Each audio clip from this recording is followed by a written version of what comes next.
السلام عليكم ورحمة الله وبركاته. عليكم السلام ورحمة الله وبركاته. اتفضل، اهلا بيك. اهلا وسهلا يا عم الشيخ. اهلا بيك، اتفضل. كل سنة وحضرتك طيب يا باشا.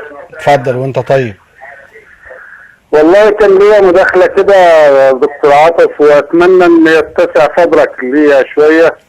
اتفضل. زي ما بتسمعوا الناس اللي بيمدحوا كده، فاتمنى تعطوا فرصة للناس اللي بينقدوكم واللي معترضين على بعض الحاجات في القناة. اعترض، اتفضل.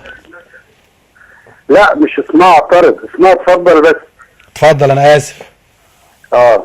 اتفضل. انا بس بسأل، انتوا راضيين عن الكلام؟ انتوا طبعا دلوقتي عاملين مأتم ان الدكتور عبد الله بدر اعتزل.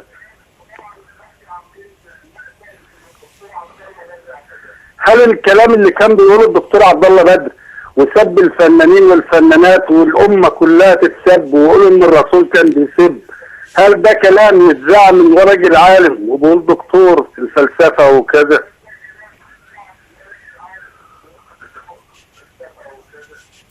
هل سمعنا الشيخ الشعراوي في يوم او الشيخ الغزالي او غيره سب فنانه او سب ممثل او سب اي فاسق في البلد؟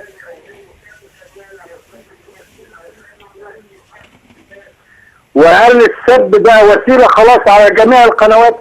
طب يا اخي القنوات التانية بتسب، انت كقناه دينيه خليك قدوه، ما تسبش وما تجيبش واحد سباب لعان قاعد 24 ساعه فاتح لي صدره ويشتم في امه لا اله الا الله تحت بند ايه؟ انهم فاسقين وفاجرين. طب يا اللي ما انتش فاسق وما انتش فاجر، بتشوفهم ليه؟ بتشوف الناس دي ليه؟ وبتسمع لهم ليه؟ معاك ريموت كنترول تشيل عن الهام شاهين وتجيب على الشيخ الشعراوي. مانيش فاهم انا انت ايه السياسه اللي انتوا ماشيين بيها يا اخي؟ يا اخي عيب ان واحد دكتور في الاسلام وفي الشريعه يقول على واحده كم واحد اعتلاكي وانا قاعد اتفرج انا واولادي وزوجتي. عيب عيب عيب. طيب نشكرك، لكن لازم نعلق قبل ما ناخد بقية الاتصالات. انت اعترضت على كلمة كم واحد اعتلاكي، ومع ذلك كررتها وسمعتها لزوجات الناس كلها الآن، وهو ما قالش كده، هو قال كم واحد اعتلاكي في الأفلام. النقطة التانية، انت بتقول له انت بتشوفوهم ليه؟ وقال لك انا بشوفهم، ده فيديو هي كانت بتتكلم عن الإسلاميين وعن الحركة الإسلامية بشكل مش كويس وهو رد عليها. حضرتك بتقول ان هو بيسب 24 ساعة في أمة لا إله إلا الله، ده مش حقيقة. الراجل بيجي مرة في الأسبوع. لا، وبعدين انت لو خدت الكلام اللي بيقوله على طوال الحلقة او على طوال شغله معانا او ظهوره في القنوات، هيطلع مدة السب لا تزيد عن اللي هو كلمات محدودة، هيطلع يعني دقيقتين في ساعة مثلا طويل عريض. هو انا عايز بس اقول يا دكتور عاطف، يعني رحم الله امرأ اهدى الى اولا هو بس انا كنت عايز حاجة، انا بس عشان بس اخلص وبعدين اتفضل.